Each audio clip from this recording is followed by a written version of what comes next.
江爷爷跟辉宝玩上拔河了。辉宝这80斤的体重重重的压在竹子上，让江爷爷再拔竹子时都咬起了牙关。今天瑞宝和辉宝有江爷爷陪伴，依旧是度过了一个愉快的一天。江爷爷在下午时出门给爱宝添置了新的胡萝卜和竹子，这时爱宝刚从室外回来，所以江爷爷只是拿来了一小点，用来防止爱宝无聊。一会儿爱宝回家后，江爷爷会打扫园区，然后给爱宝放更多的竹子。爱宝给这点小零食和竹子吃完后，便先回了家。之后，江爷爷来到了园区，一边收拾着园区，一边陪姐妹俩玩耍着。而晚辈圣熙阿姨则负责着搬运新的竹子以及搬走的竹子。树上的瑞宝此时不想吃竹子，于是把竹子给了辉宝，但被江爷爷看到了。江爷爷以为是瑞宝的竹子不小心掉下来的，于是给辉宝屁股下面的这根竹子抽了出来，还给了瑞宝。江爷爷主打一个公平公正，结果江爷爷还没走远，瑞宝又给竹子扔下来了。姐妹俩这是在故意戏耍老头玩呀。不过这时江爷爷已经离开了，但圣熙阿姨还没走。圣熙阿姨以为地上的这根竹子是辉宝的，于是捡起来放到了辉宝的小床上。今天的最佳演员是这根竹子。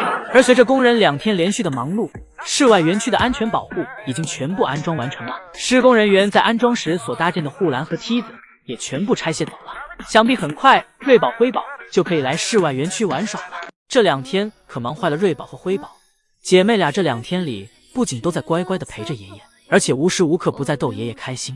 尤其是当大姐的瑞宝更为懂事，瑞宝翘起屁股跟爷爷撒着娇，表示跟爷爷天下第一好。宋爷爷宠溺的抱着辉宝的小屁股，轻轻拍了2下。这江爷爷再不回来，江小瑞都要改姓宋了，以后要叫宋小瑞了。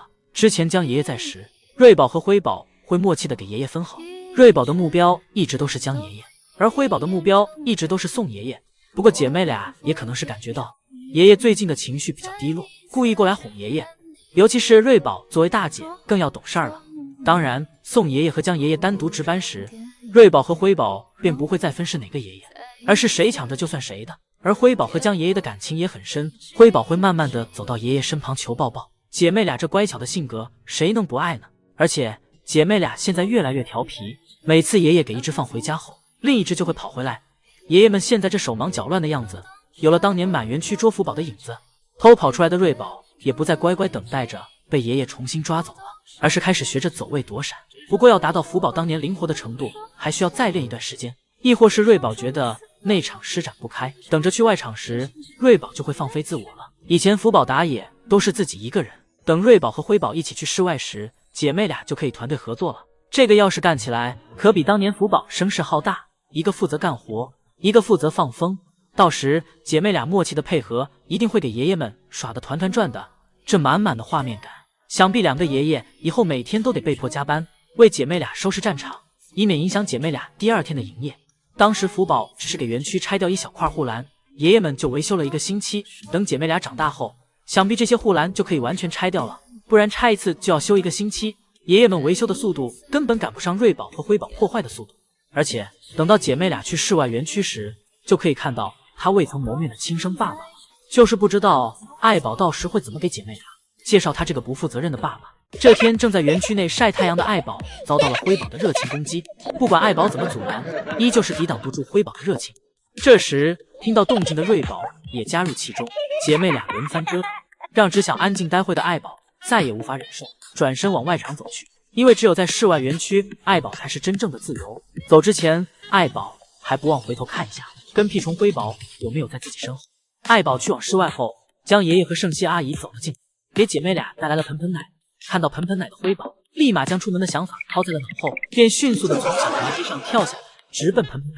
而一旁的圣熙阿姨隔空呼喊着瑞宝，表示让瑞宝下来吃饭。圣熙阿姨试图用眼神给瑞宝喊下树。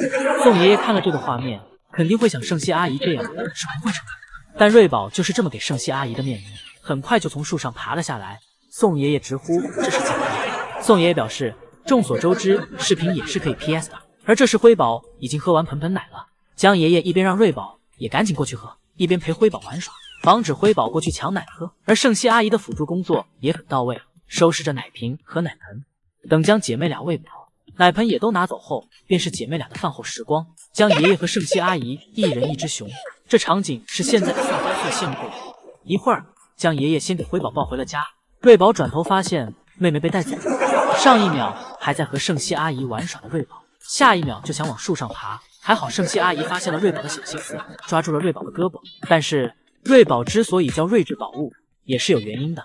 瑞宝和圣希阿姨玩起了消耗，每趁圣希阿姨不注意就往树上爬，而圣希阿姨也真怕自己玩不过聪明的瑞宝，索性直接将其抱走。圣希阿姨可不会像宋爷爷那样总是挑战姐妹俩的智商，最后置自己于尴尬之地。宋爷爷真是在网上实时冲浪呀！昨天网友刚发布了福宝面对大竹子时不知所措的样子，今天宋爷爷就给姐妹俩教上如何掰竹子。宋爷爷拿着一根小竹子，给辉宝演示着掰竹子的注意细节。在韩国宝家吃的竹子向来都是处理好的，基本不用去掰。宋爷爷拿着竹子给辉宝反复演示了几次，但始终没见辉宝学进去。辉宝心想，有爷爷在，我不用学，爷爷帮我包好就可以了。这句话要是真让老宋头听见了，想必会立马内疯吧。毕竟3年后瑞宝、辉宝和姐姐一样会回国，是改变不了的事情。这无疑是在给老宋头伤疤上撒盐。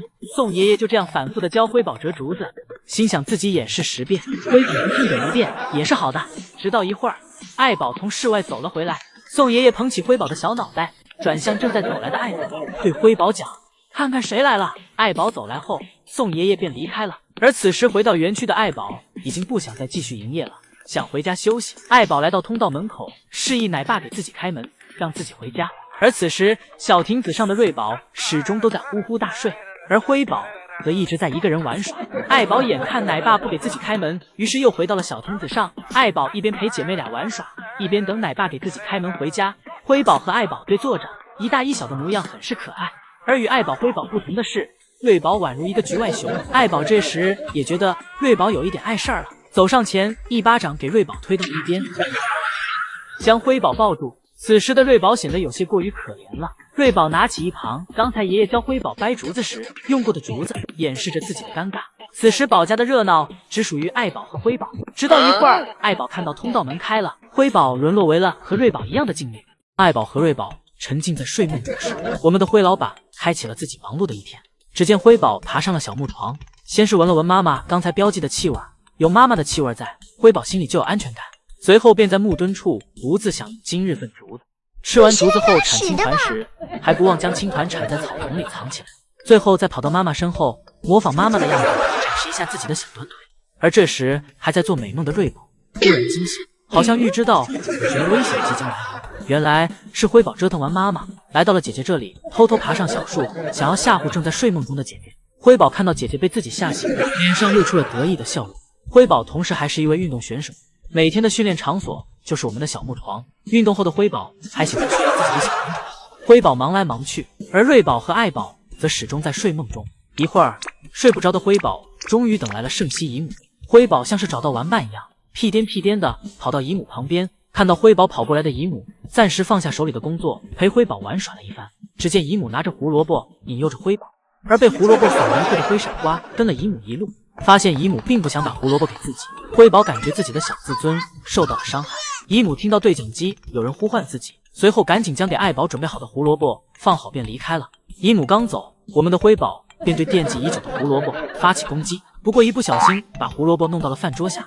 而此时毫不知情的艾女士爬上饭桌准备干饭时，却发现胡萝卜不见了，当场懵在原地，还以为姨母没有给自己准备午饭。而此时的罪魁祸首辉宝试图用表演来掩盖自己刚才做的事情，仿佛是在告诉妈妈自己也不知道胡萝卜去哪儿了。信以为真的爱宝则开启了自己的寻胡萝卜之路。小木床上、滑梯上、独木桥下都没有胡萝卜的身影。辉宝见妈妈又走过来，也是心虚的爬上了小床。要是被妈妈发现自己弄丢了胡萝卜，又免不了被妈妈一顿胖揍。而我们的瑞宝则是一副与世无争的姿态，安静的在高处挥舞着和平的竹叶。转眼间，姨母给了辉宝一个贴脸开大的镜头，而宋爷爷看到圣希阿姨在录制视频，则趁机跑来跟镜头前的姨姨们告状，展示了他的雨靴，表示自己的雨靴被辉宝弄成了世上仅此一双的漏水版限定版雨靴。